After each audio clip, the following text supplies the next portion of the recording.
বাইরে ভাই দেশের মধ্যে যা শুরু হয়ে গেছে মনসার সেবুদারে বিদেশ থেকে আইন না তার শব্দ বোমাগুলো তাদের উপর করে ছাড়ি তাদের উপরে ছাড়তে মন চায় ভাই।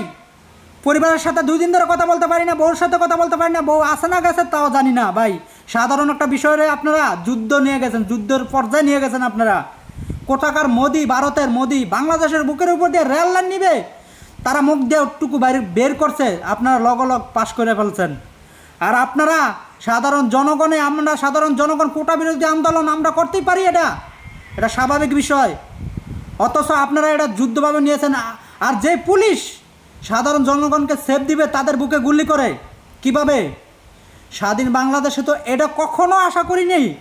আপনারা তাদেরকে সাধারণ স্টুডেন্ট, ওরা কোনো রাজনীতি করে না, ওরা কোনো রাজনীতির বিষয় ওরা আন্দোলনে যায় না, তাদেরকে এত ভয় পান কেন?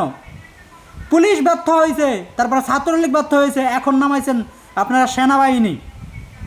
এগুলো কি দেশের মধ্যে কি যুদ্ধ শুরু হয়েছে? এগুলা আমরা পরিবারের সাথে কথা বলতে পারি না, আমরা প্রবাসীরা অনেক কষ্টে আছি। আমরা যদি দেশ চালাতে পারেন চালাবেন, নাইলে স্বইচ্ছায় পদত্যাগ নেবেন।